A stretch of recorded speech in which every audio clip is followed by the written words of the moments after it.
মাঝে মধ্যেই প্রশ্ন ওঠে জোরজার মুলুক তার। নন্দীগ্রামে বিজেপি নেতার দাদাগিরি, দখলদারি, একেবারে জমি দখল করে কালভার্ট তৈরি করে ফেললেন এই বিজেপি নেতা। নন্দীগ্রামের বিজেপি নেতার বিরুদ্ধে অভিযোগ, কালভার্ট তৈরির অভিযোগ। বিজেপি পঞ্চায়েত সদস্য তিনি, আবার খাল দখল করে কালভার্ট তৈরি করে ফেললেন। কথা বলবো প্রতিনিধি সুজিতের সঙ্গে। সুজিত, বিজেপির পঞ্চায়েত সদস্যের বিরুদ্ধে অভিযোগ, আবার বলছি জোরজার মুলুক তার।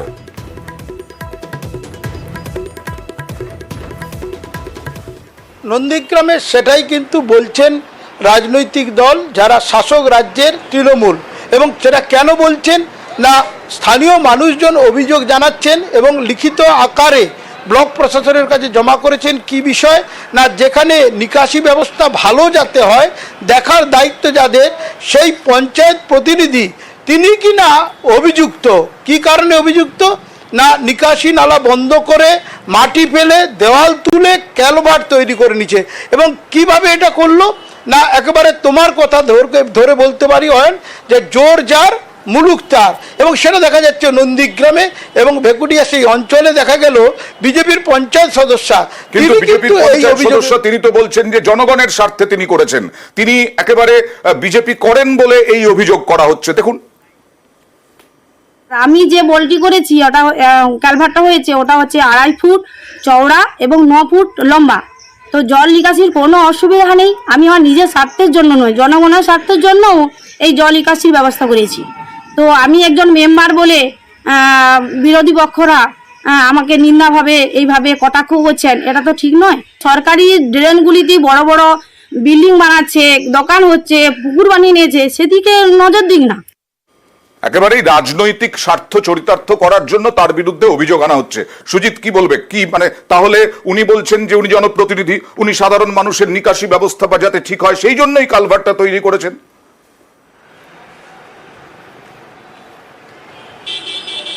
তিনি সাফাই দিচ্ছেন, এটা এলাকার মানুষ সেটাই বলছেন। তিনি যদি এলাকার মানুষের জন্য করবেন তাহলে এলাকার মানুষজন লিখিত অভিযোগ নন্দীগ্রামের বিডিওর কাছে কেন জমা করলেন এই কারণে যে নিকাশি বন্ধ করে করা যায় না এমন বলা যায় কাজ, যে কাজ করেছেন তিনি।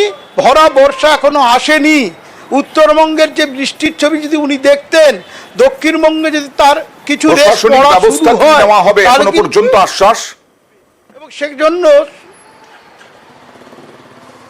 তিনি আশ্বাস যেটা দিচ্ছেন যে অভিযোগ পাওয়ার পর তারা প্রতিনিধি দল পাঠিয়ে গোটা বিষয়টি খতিয়ে দেখবেন এবং আসলে কি হয়েছে সবটা দেখে ব্যবস্থা নেবেন। এই ব্যবস্থা নেবেন বলার পর পুরোপুরি ভরসা নেই এলাকার মানুষের। কি ব্যবস্থা নেবেন কিনা সেটাও আমরা দেখাবো, অবশ্যই নেওয়া হচ্ছে কিনা সুজিতের মাধ্যমেই নজর রাখবো আমরা। আর তৃণমূল সরাসরি অভিযোগ করছে পঞ্চায়েত সদস্যের বিরুদ্ধে। ভেকুটিয়া গ্রাম পঞ্চায়েতে 48 নম্বর বুথ, বিজেপির পদ্মফুল প্রতীকে জেতা পঞ্চায়েত সদস্যা গৌরী গিরি সরকারি পিডব্লিউডি জায়গার উপরে থাকা জলাশয় ভরাট করে ওই এলাকার জল নিকাশি ব্যবস্থাকে ব্যাহত করেছে। বিষয়টি আমরা প্রশাসনকে জানিয়েছি। আশা করি প্রশাসন তদন্ত সাপেক্ষে উপযুক্ত শাস্তি বিধান করবেন এই অভিযুক্তদের বিরুদ্ধে। আর খড়গপুরে দেখুন, সরকারি জমি দখল করে নির্মাণ করলেন সরকারি কর্মী, পরে বেগতিক দেখে বোধোদয় হলো, পরে আবার নিজেই ভাঙছেন এই বেআইনি নির্মাণ। সরকারি কর্মী তিনি কোথায় কিভাবে এই সরকারি জমি দখল করে নির্মাণ করেছিলেন জানবো প্রতিনিধি শঙ্করের কাছ থেকে। শঙ্কর, মানে দেখো যে এই খড়গপুর থেকে বেনাপুরের যে রাজ্য যে সড়ক রয়েছে, সড়কের পাশে সরকারি জায়গা বলা যায় যে একেবারে দখল করে নিয়েছে কিছু জমি ব্যবসায়ী এবং প্রমোটাররা।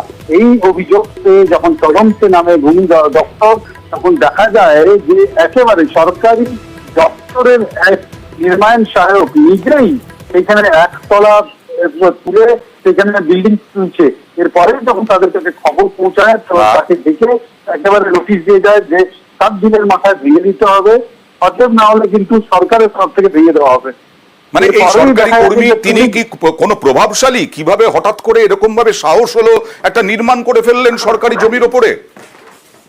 দেখো, আমরা এই পরপর যে সরকারি জমি দখল হয়ে যাচ্ছে তিনিও ভেবেছেন যে এই সরকারি জমির বাহ। উপরে তিনিও একটি জায়গা তৈরি করে নেবেন। এরপরে যখন সরকারের নজরে পড়লো তখন তাকে ধরে তাকে নোটিশ জানানো হয়েছে এবং সরকার বলে দিয়েছে যে 7 দিনের মাথা না ভাঙলে তারা কিন্তু ভেঙে দেবে। কিন্তু প্রশ্ন হচ্ছে অন্য জায়গা, যে এই যে সরকারি জমি দখল পর দখল হয়ে গেল, অতএব এই যে সরকারি লোক তাকে তো হুঁশিয়ারি দিয়েছে, কিন্তু পাশাপাশি এই যে জমি মাফিয়ারা এই যে সরকারি জমি যে দখল করে নিয়েছে তাদের বিরুদ্ধে সরকার কবে যে অভিযানে নামবে তা নিয়ে প্রশ্ন তুলেছেন এলাকার সরকারি জমি দেখছেন তিনি অনেক জায়গায় দখল হয়ে যাচ্ছে, তারও স্বাদ হলো সরকারি জমি দখলের, তাই তিনি সরকারি জমি দখল করে বেআইনি নির্মাণ করে ফেললেন।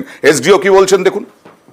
খড়গপুর টু চাঙ্গল অঞ্চল থেকে প্রধান থেকে আমরা যখন কমপ্লেন পাওয়ার পরে ওখানে ওনাদেরকে নোটিশ করা হয়েছে। ওনাকে আমরা বলেছি কি ওনার যদি সরকারি জায়গার উপরে যদি আছে কোনো স্ট্রাকচার আছে ওটা ভেঙিয়ে দেওয়ার জন্য বলেছি। আমরা সবাইকে ওখানে বলছি কি আপনাদের যদি সরকারি জায়গার উপরে জমি আছে কোনো স্ট্রাকচার আছে আপনারা নিজে থেকেই ভেঙিয়ে দিন, আদারওয়াইজ যে নিশ্চয়ই মানে যে প্রসেসটা ফলো করা হবে নোটিশ করে, সবাইকে নোটিশ করে যা প্রসেস তারপরে যে ফলো হবে নিশ্চয়ই ফলো করা হবে।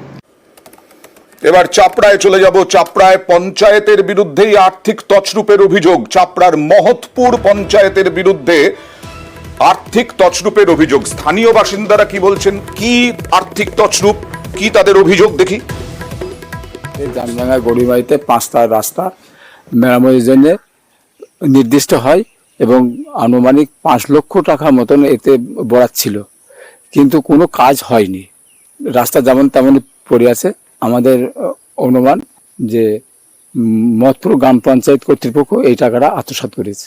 5 লক্ষ টাকা নাকি স্যাংশন হয়েছিল, কিন্তু টাকাটা পঞ্চায়েত কর্তৃপক্ষ ওরা আত্মসাৎ করেছে, সরকারি টাকা। পঞ্চায়েত কর্তৃপক্ষ 5 লক্ষ টাকা আত্মসাৎ করেছে, এরকমটাই অভিযোগ আসছে। কি অভিযোগ নির্দিষ্টভাবে একটু জানতে চাইবো সমীরের কাছ থেকে। সমীর, এবং কাদের পঞ্চায়েত? দেখো দা, এই চাপড়ার মহৎপুর পঞ্চায়েতের আগে কিন্তু কিছুদিন আগেই নিকাশি নালা তৈরি না করে কিন্তু টাকা আত্মসাতের একটা অভিযোগ উঠেছিল।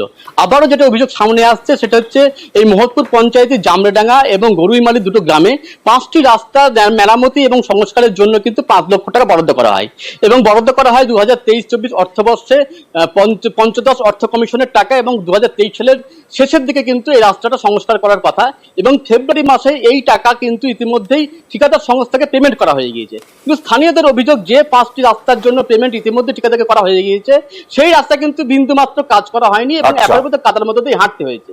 স্থানীয়রা খোঁজ নিয়ে জানতে পারেন পঞ্চায়েতে ইতিমধ্যে সেই টাকা বরাদ্দ হয়ে গিয়েছে এবং ঠিকাদার সংস্থাকে পেমেন্ট করা হয়ে গিয়েছে, এবং যেহেতু এখনো পর্যন্ত কোনো কাজ হয়নি সেই কারণে তারা অভিযোগ করছেন সম্পূর্ণ পঞ্চায়েত কর্তৃপক্ষ মানে যতগুলো আধিকারিক আছে এবং পঞ্চায়েত প্রধান সকলে মিলে যোগসাজশ করে ঠিকাদারের সঙ্গে যোগসাজশ করে তাদের পঞ্চায়েত, এবং ইতিমধ্যে তারা কিন্তু মহকুমা শাসকের কাছে অভিযোগ জানিয়েছেন এবং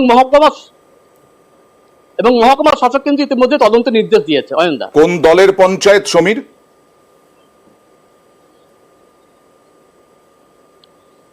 তৃণমূল পরিচালিত পঞ্চায়েত, এবং এখানে কিন্তু বিরোধী দল বিজেপি যেমন আছে এবং এর পাশাপাশি সাধারণ মানুষরা কিন্তু পঞ্চায়েত প্রধান কি বলছেন আর এসডিও কি বলছেন দেখুন। কাজ হয়েছে কিন্তু বিরোধী দলরা কাজ করতে পারছে না কিংবা কারা জিততে পারেনি, তার জন্য মিথ্যা অভিযোগ জানাচ্ছে যে ওরা টাকা আত্মসাৎ করেছে। লিখিত অভিযোগটা আমি 5 তারিখে পেয়েছি। আমি ওখানে যিনি ভিডিও আছেন ভিডিও চাপড়াকে আমি বলেছি এটার এগেনস্টে এনকোয়ারি করতে, কোনো রকম ফিনান্সিয়াল মিসঅ্যাপ্রোপ্রিয়েশন যদি হয়ে থাকে তার যথাযথ ব্যবস্থা নেওয়া হবে। এবার শাসনের খবরে যাব। শাসনে খাল মজে গেছে, পলি পড়ে মজে গেছে, আর মৎস্যজীবীদের মাথায় হাত। চিন্তার কারণ কতটা গুরুত্বপূর্ণ এই খাল, কেন চিন্তার কারণ? মজে গেলে পরে, খাল মজে গেলে পরে অবশ্যই একটা পরিবেশের ভারসাম্য নষ্ট হয়, কিন্তু এখানে মৎস্যজীবীদের মাথায় হাত, কারণ বর্ষায় মাছ ভেসে যাওয়ার আশঙ্কা। অভিযোগ 10 বছর ধরে সংস্কার হয়নি খালের। কথা বলার আগে মৎস্যজীবীরা কি বলছেন দেখুন। যে বিদ্যাধরী নদী আছে আজ দীর্ঘ 15 বছর কোনো সংস্কার হচ্ছে না। আমরা বহুবার বিডিওর কাছে পঞ্চায়েতে জানিয়েছি, বিডিওকে জানিয়েছি, আমরা ভেড়িয়ালার তরফ থেকে ওখানে অনেক ডিপোজিশন দিয়েছি, তারপরেও এখানে কোনো সংস্কার হচ্ছে না। খাল নোংরা হয়ে আছে, পানি টানি পাস হয় না, ভেড়ি বেড়ার অসুবিধে, বুড়ি টুড়িয়ে যায়। পরিষ্কার হইলে ভালো। ভেড়ি তো অনেক আছে, প্রায় 2-2.5 হাজার বিঘে ভেড়ি আছে, সবাই খালের উপর নির্ভর। হ্যাঁ, খালের উপরে নির্ভর। খাল বুড়িয়ে রয়েছে, পানায় জঙ্গল হয়ে আছে, বর্ষার একটু চাপ দিলেই বুড়িয়ে যাবে এধারে। সরাসরি চলে যাবো প্রতিনিধি জিয়াউলের কাছে। জিয়াউল, এটা মৎস্যজীবীদের চিন্তার কারণ কি, কেন, কত গুরুত্বপূর্ণ মৎস্যজীবীদের কাছে এই খাল?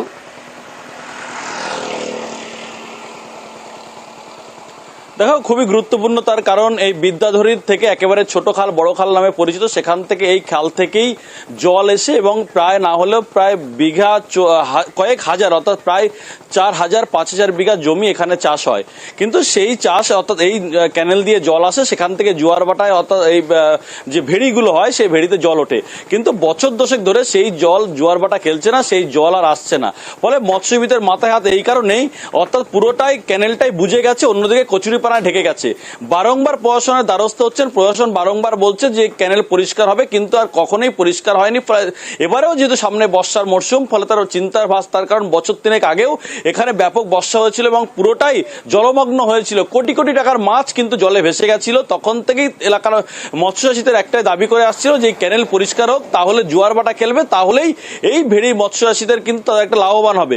কিন্তু প্রায় না হলেও বছর দশেক ধরে কোনো ক্যানেল পরিষ্কার হচ্ছে না, তার জন্যই নতুন করে আবার এই বর্ষা সামনেই, সেখান থেকে চাষীদের কিন্তু একেবারে বছর দশেক ধরে কোনো সংস্কার হচ্ছে না, বারবার বলা সত্ত্বেও কোনো পদক্ষেপ করা হচ্ছে না, আর এই কারণে মৎস্যজীবীদের কপালে চিন্তার ভাঁজ। কোটি কোটি টাকার মাছ ভেসে গিয়েছিল, কোন রকম আশ্বাস এখনো পর্যন্ত, জিয়া?